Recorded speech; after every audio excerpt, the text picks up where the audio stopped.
Ministério Apostólico De Volta à Palavra apresenta De Volta à Palavra, com o Bispo Alexandre Rodrigues. Uma voz profética, preparando o caminho para a segunda vinda de Cristo. Voz do que clama no deserto, preparai o caminho do Senhor.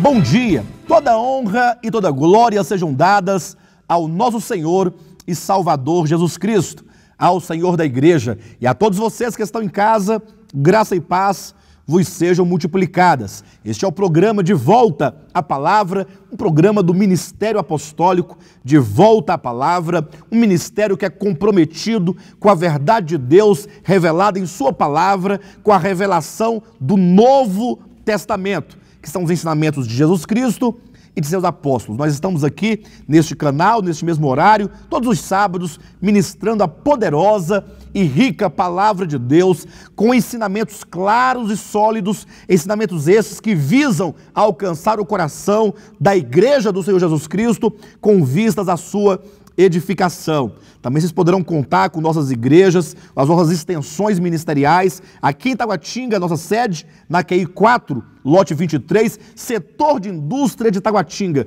Todos os domingos estou aqui ministrando a palavra de Deus a partir das 18 horas. Também em Planaltina, aqui do Distrito Federal, neste endereço que está aí no seu televisor, todos os domingos. O bispo Fernando Rodrigues está ali também ministrando a palavra de Deus a partir das 19 horas. Vocês aí de Planaltina, de Sobradinho, do Colorado, das imediações, poderão estar com o pastor Fernando todos os domingos a partir das 19 horas aí neste endereço que está aí no seu televisor, como também os irmãos de Goiânia, com o pastor Giovanni, nesse endereço aí no seu televisor, também todos os domingos a partir das 19 horas. Nós estamos aqui abertos para receber os irmãos, para termos comunhão e assim sermos edificados. Esta manhã eu quero convidá-los a pegarem suas Bíblias e a nos acompanharem na ministração da palavra de Deus. É importante nós sempre retomarmos aqui o ponto, né? Situarmos ou contextualizarmos a mensagem de cada sábado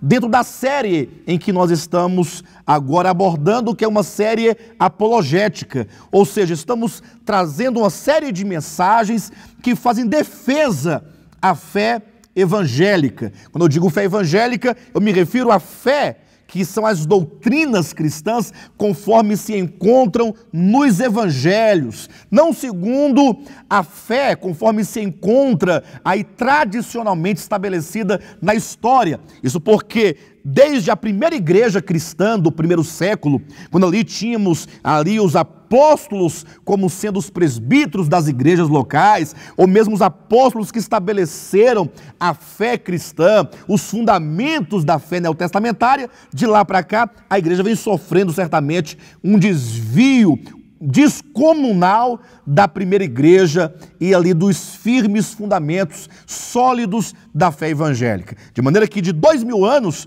ou desde a primeira igreja até hoje, passaram-se já 2000 anos e a igreja pouco a pouco foi deixando as bases, foi deixando os fundamentos, foi abandonando, na verdade, os ensinamentos apostólicos, o contrário da igreja primitiva, conforme nós encontramos em Atos, capítulo 2, versículo 42, era uma igreja que perseverava, que se mantinha nos fundamentos apostólicos. É por isso que hoje, mais do que nunca, se faz necessário uma revisão e uma releitura da Escritura, como aqueles que procuram voltar ao fundamento. Eu sei que a maioria dos cristãos hoje em dia estão buscando, na verdade, uma resposta imediata para as suas angústias, para os seus problemas, mas é necessário que você que está em casa, você que de fato tem no coração a fé na pessoa de Jesus e crê que a Bíblia é a única base de fé e prática cristãs, é preciso que você se volte, à Escritura como uma forma de consultá-la para saber qual é a vontade de Deus revelada na sua palavra, para saber o que Deus tem a dizer a respeito da doutrina, a respeito da prática cristã, para que nós não venhamos certamente a seguir meras doutrinas de homens, quando não doutrinas de demônios, conforme se vê aí mundo afora. Nós estamos agora falando a respeito do evangelho sem Cristo. Ou seja, nós temos percebido pela experiência como que muitas pessoas ou muitos segmentos cristãos, evangélicos, têm pregado um evangelho sem Cristo.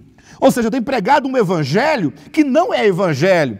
Isso porque o evangelho, a própria palavra evangelho, se traduzida literalmente, quer dizer boa notícia. Ou seja, o evangelho é a boa nova, é a boa notícia de salvação ao homem desesperado. O homem que caiu em transgressão, o homem cujo salário do pecado é a morte. Ou seja, o homem que tem tão somente a receber, segundo a justiça de Deus, a morte eterna, porque todos pecaram e destituídos estão da glória de Deus. E então é nesse contexto de miséria, de perdição e de condenação, é que o evangelho vem como uma luz, brilhar nos corações tenebrosos, nos corações desesperados, como quem diz, Deus traz ao homem desesperado uma boa notícia de salvação. Jesus é esta boa notícia. A salvação encontra-se nele e tão somente nele. De sorte que o homem, como nós declaramos aqui nas mensagens anteriores, o homem não é salvo por suas obras. O homem é salvo tão somente pelo Deus triuno, Pai, Filho e Espírito Santo, que estão empenhados plenamente na salvação do homem. E é este fundamento de salvação em Deus que eu quero compartilhar nesta manhã com vocês. Para tanto, abrem suas Bíblias no livro de Efésios. O livro de Efésios é a carta do apóstolo Paulo, que trata de maneira tão peculiar esse tema da salvação. Nós vamos encontrar aqui logo no capítulo 2, nos versículos de 1 a 4, como que o Pai, Deus o Pai, é aquele que está envolvido diretamente e primariamente na salvação do homem. Leia a sua Bíblia comigo para que você possa constatar como que a salvação, ela procede de Deus, ela pertence a Deus. Capítulo 2 de Efésios, a partir do versículo 1, que nos diz: Ele vos deu vida. Veja como que a salvação é colocada nos termos de uma dádiva, nos termos de um dom. Ele vos deu vida. Nós não encontramos aqui na Escritura dizendo que Deus nos emprestou a vida, ou que de alguma maneira Ele barganhou conosco a vida, ou que Ele nos vendeu essa vida. Não, mas Ele nos deu vida. O ato de Deus doar ao homem, e isso Ele o faz gratuitamente, tão somente movido pelos seus sentimentos, pela sua bondade, pela sua misericórdia, pelo seu grande amor. Ele nos deu vida quando? Estando nós mortos em nossos delitos e pecados. É a declaração do capítulo 2, versículo 1. Ou seja, o Senhor não nos dá a vida, não nos concede a vida eterna porque somos bons, ou porque fazemos alguma coisa boa. Pelo contrário, o testemunho é que o momento em que o Senhor nos concedeu esta vida, nós estávamos mortos, nós estávamos sepultados, estávamos nós mergulhados em delitos e pecados, totalmente ali absorvidos pelos pecados, pelas iniquidades, pelos delitos. E então o versículo 2 e 3 ainda mais faz aparecer ou surgir ou demonstrar a nossa condição perversa e pecaminosa quando Deus nos deu a salvação, quando Ele nos deu vida. Por isso o 2 diz assim: nos quais andastes outrora. Ou seja, nós andávamos nos nossos delitos e pecados, segundo o curso deste mundo, segundo o príncipe da potestade do ar, do espírito que agora atua nos filhos da desobediência, entre os quais também todos nós andamos outrora, segundo as inclinações da nossa carne, fazendo a vontade da carne e dos pensamentos, e éramos, por natureza, filhos da ira, como também os demais. Vejam vocês como que nesses 3 primeiros versículos do capítulo 2 de Efésios, o apóstolo Paulo, ele vai descrevendo a nossa condição de morte, a condição de pecado, a condição de transgressão, a condição de culpa, a condição de escravos, não somente do pecado, escravos da carne, mas sobretudo escravos do príncipe da potestade do ar, que agia e atua nos filhos da desobediência. Essa era a nossa condição. Veja que Deus não procura as pessoas boas para dar-lhes a salvação, porque é comum do homem religioso, a mente do homem religioso pensar que Deus dará a sua salvação àqueles que são bons, e tão somente àqueles que são retos, ou àqueles que são justos, aqueles que alcançaram um padrão de excelência moral e espiritual. E eu diria que esses não precisam de salvação. Não é assim que o próprio Jesus, no livro de Lucas, no capítulo 15, nos declara que os sãos não precisam de salvação, como os sãos não precisam de médico.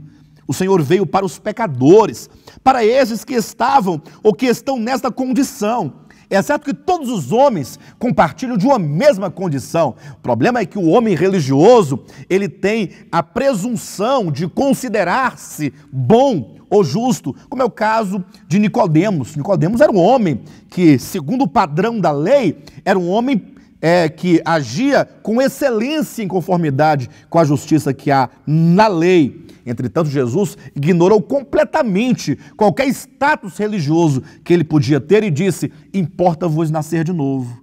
Então, Deus não leva em conta a bondade do homem, uma vez que Isaías diz que a nossa melhor justiça é como trapo de imundícia.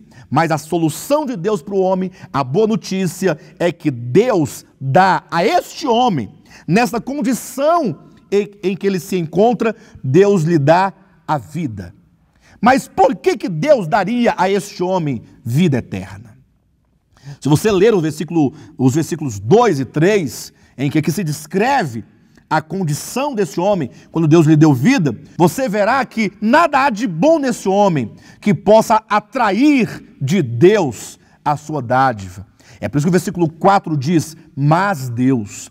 Esse mas coloca em contraste o que se segue à condição do homem. Ou seja, esse homem que está morto, está sepultado em delitos e pecados, que anda segundo o curso do mundo, debaixo do principado de Satanás, que é filho da desobediência, que anda pelas inclinações da carne, dos pensamentos, e que é, por natureza, filho da ira. Este homem é salvo, porque Deus, versículo 4, sendo rico em misericórdia, por causa do grande amor com que nos amou, e estando nós mortos, versículo 5, em nossos delitos e pecados, nos deu vida juntamente com Cristo, pela graça sois salvos. Todo cristão tem que confessar a cada manhã, como uma forma de gratidão, voltando a Deus o seu coração, dizendo: Senhor, eu te adoro e eu te louvo, porque sou salvo pela tua graça, não por qualquer coisa boa que eu possa fazer. Veja que nesses versículos nós temos aqui como fonte da salvação o amor e a misericórdia de Deus Pai. Então veja que a salvação, ela se origina de um coração, um coração cheio de misericórdia, cheio de amor, cheio de benignidade, de bondade para com o homem que nada de bom tem a oferecer a Deus. Mas veja que não para por aqui. O capítulo 1 de Efésios, você pode verificar também no versículo 7, vamos encontrar aqui mais um fundamento da salvação, quando, referindo-se a Jesus Cristo, o amado do Pai, nos é dito: no qual, isto é, no amado, em Cristo, temos a remissão dos pecados, como diz literalmente o texto, no qual temos a redenção pelo seu sangue, a remissão dos pecados segundo a riqueza da sua graça. Então vejam como que, primeiramente, Deus, o Pai, cheio de misericórdia e de amor, nos alcança numa condição de pecado, numa condição de miséria. Mas nós sabemos que não é possível que Deus tão somente diga para o homem: não, está perdoado, porque há uma justiça a ser cumprida. Como é dito, o salário do pecado é a morte. E é nesse ponto, portanto, que aparece a figura maravilhosa de Deus na pessoa de Jesus Cristo. O próprio Deus, agora o Deus encarnado, Jesus Cristo, que se torna para nós a nossa redenção.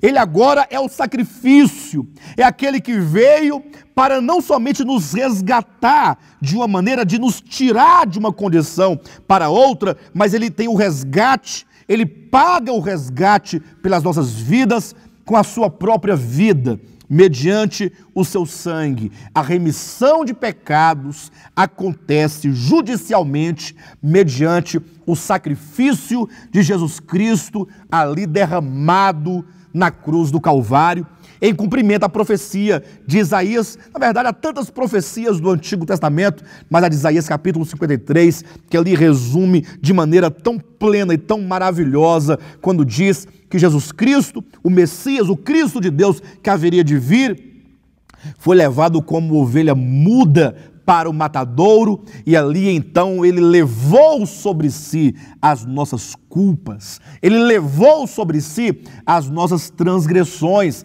os nossos pecados, a nossa dor, a nossa miséria e toda a penalidade que recairia certamente sobre o homem pecador, recaiu sobre o inocente e santo Filho de Deus, de maneira que a grande verdade do Evangelho é que a morte de Cristo não foi uma morte acidental, não foi uma morte de um Marte, ou de um mero revolucionário, ou de um mero profeta, ou de um mero homem, mas ali era Deus encarnado, que sem merecer a morte, porque não tinha pecado, porque não conheceu pecado, mas ele se fez pecado por nós, então ele sofreu ali uma morte substitutiva, no lugar do homem, de maneira que todo aquele que nele crê tem a vida eterna. Eu sei que, de alguma maneira, os grandes sistemas religiosos, sobretudo os evangélicos, eles querem ser os detentores da salvação,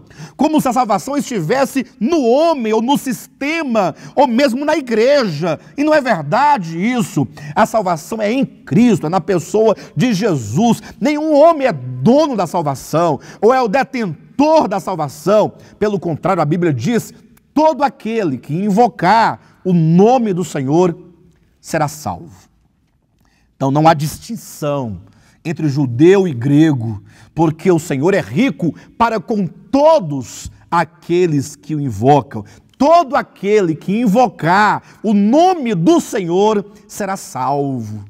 Mas todo aquele, qualquer um, e a Bíblia diz qualquer um, desde que invoque com o coração, e a Bíblia diz que só é possível invocar porque ele primeiramente ouviu a respeito do Evangelho, do amor e misericórdia do Pai, da redenção do Filho, e então ele ouviu, e então ele creu com o coração, e porque ele creu, então agora ele pode invocar, como aquele que diz: miserável homem que sou, que parte de um reconhecimento, de uma incapacidade, em si mesmo, de se auto-salvar-se, ou de auto-justificar-se. Ele diz: miserável homem que sou, e aí ele brada para fora de si, porque a salvação não está dentro do homem, e ele diz: quem me livrará do corpo desta morte? E o Evangelho responde, capítulo 7, versículo 25 de Romanos: graças a Deus por Jesus Cristo. E o capítulo 8, versículo 1, então, continua dizendo: de maneira que nenhuma condenação há. Olha que grande novidade, que grande notícia do Evangelho, Nenhuma condenação há para os que estão em Cristo Jesus. Então veja que a salvação, ela tem como origem o coração do Pai, que é cheio de afetos, de misericórdia, de compaixão e de amor. E o Filho, então, lança a base judicial dessa salvação, de maneira que ninguém pode condenar aquele que crer em Jesus, porque não é apenas um gesto de amor, um gesto de perdão, mas é um pagamento concreto na obra salvífica do Filho na cruz do Calvário. A dívida foi paga e está paga para todo aquele que crê, conforme se encontra em Colossenses capítulo 2, versículo 14, que o Senhor removeu inteiramente o escrito de dívida que era contra nós, que constava de ordenanças, e então ele encravou-o inteiramente na cruz. O Pai nos amou com um coração cheio de misericórdia. O Filho lançou a base judicial e concreta da salvação, que é a redenção mediante o seu sangue. E então no capítulo 1 de Efésios, versículos 13 e 14, nós temos então mais uma evidência de que a salvação é de Deus e procede de Deus, quando diz: em quem também vós, depois que ouvistes a palavra da verdade, o evangelho da vossa salvação, tendo nele também crido, fostes selados com o Santo Espírito da promessa, o qual é o penhor da nossa herança, até ao resgate da sua propriedade, em louvor da sua glória. Então quero que você atente para isso, porque como nós estamos aqui didaticamente estabelecendo a salvação desde a eternidade passada, que brota do coração do Pai, que recebe o seu fundamento judicial na morte de Cristo. Olha como que essa salvação que brotou do coração do Pai, que foi realizada pelo Filho, como ela alcança agora o homem efetivamente no momento em que ele crê. Então veja, em quem também vós, aí, depois que ouvistes a palavra, olha como situa o momento em que o pecador ouve a palavra da verdade, que é o evangelho da salvação, tendo nele também crido, no momento em que ele crê, olha o que é dito: fostes selados com o Santo Espírito da promessa. E agora surge a figura aqui do Espírito Santo, porque se o Pai nos amou com um amor misericordioso e compassivo, e o Filho então morreu na cruz pelos nossos pecados, a fim de nos redimir, pagando ali o preço judicialmente de toda a nossa dívida, agora vem o Espírito Santo até aquele que crê, e agora o Espírito Santo se dá a si mesmo e passa a habitar o espírito daquele que crê, habitando o Espírito, selando o Espírito, ali sendo um só Espírito, com o Espírito daquele que crê, de maneira que o Espírito Santo se torna o selo, a marca de que este, que foi alvo do amor, que creu no sacrifício do Filho, agora ele pertence a Deus. É o Deus triuno, Pai, Filho e Espírito Santo, totalmente envolvidos na salvação plena do pecador. Nada ficou para o homem, nada resta para o homem, uma vez que até mesmo a fé para se crer na pessoa de Jesus Cristo é um dom de Deus. A fé, como diz a Bíblia, Paulo diz a Tito na sua carta, a fé que é dos eleitos, né? A fé que vem, como diz Paulo aos Romanos no capítulo 10, versículo 17, que vem pela palavra, a fé que é canalizada para dentro do coração do homem mediante a pregação da palavra, de maneira que o Deus triuno totalmente ali envolvido na salvação do homem. E então não somente o Espírito Santo, ele se torna um selo, uma marca, mas ele se torna, como diz o versículo 14, o penhor da nossa herança. O Espírito Santo, quando nos é dado, ali no momento em que nós cremos, nos é dado como garantia de que aquele que creu, efetivamente haverá de herdar as riquezas eternas na pessoa de Cristo Jesus. Eu sei que o Evangelho sem Cristo, ele não pode corroborar com esta mensagem. Ele não pode concordar com essa mensagem. Talvez nesse momento haja muitas pessoas, talvez se lembrando e trazendo lá vários textos, né, que parecem colocar em dúvida ou colocar em descrédito essa mensagem. Textos que falam de obras, de perseverança. E eu sei que a Bíblia fala desses textos. Entretanto, é importante que ao lermos os textos que falam das obras, nós venhamos a lê-los e compreendê-los dentro do seu real contexto, que certamente é o contexto do reino. Fala-se de galardão e não de salvação.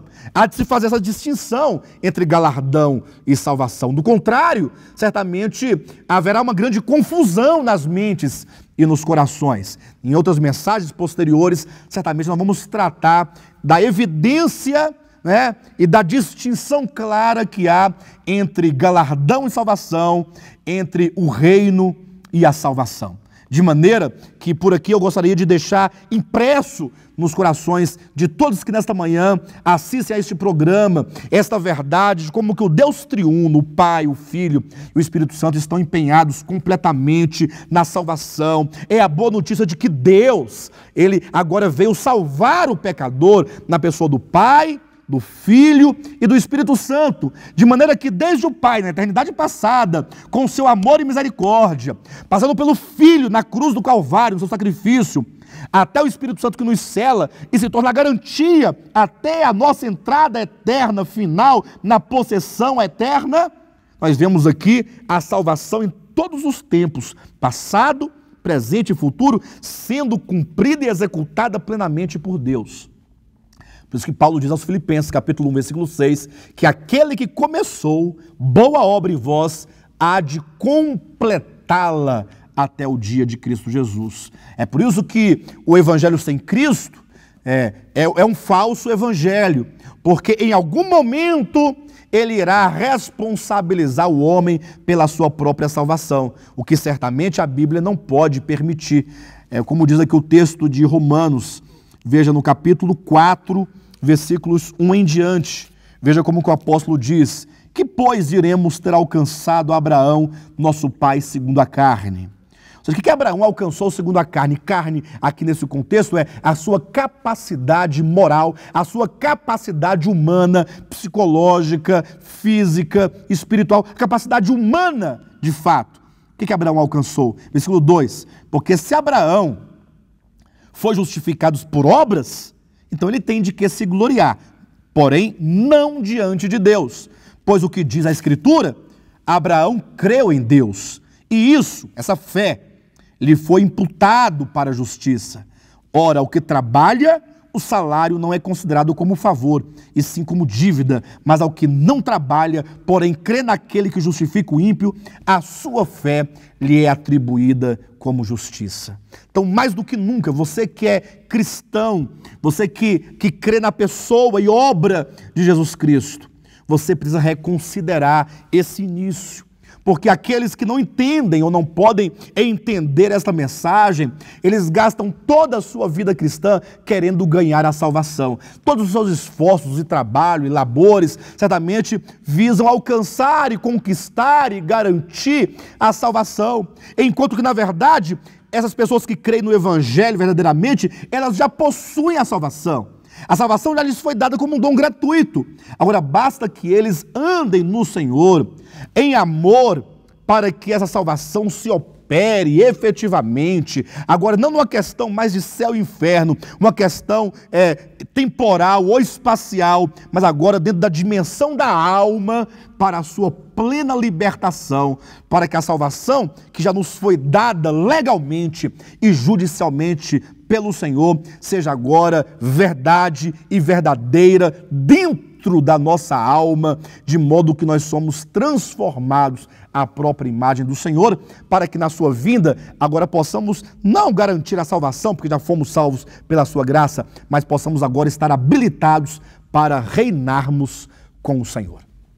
Quero lembrá-los mais uma vez de que nós estamos aqui para recebê-los quantas vezes vocês quiserem vir, tanto em Taguatinga, como em Planaltina, como em Goiânia, nas nossas 3 igrejas, conforme os endereços que já passaram e abundantemente nos televisores de todos vocês. Venham nos fazer uma visita aqui em Taguatinga às 18 horas. Venha amanhã mesmo, venha você e a sua família, venha aqui receber a palavra de Deus, venha comungar a palavra de Deus conosco, ou em Planaltina às 19 horas, ou em Goiânia também às 19 horas. Estamos aqui preparados para recebê-los, para juntos termos essa rica comunhão na palavra e sermos então edificados. Tenham todos vocês então um bom sábado e Jesus Cristo é o nosso Senhor.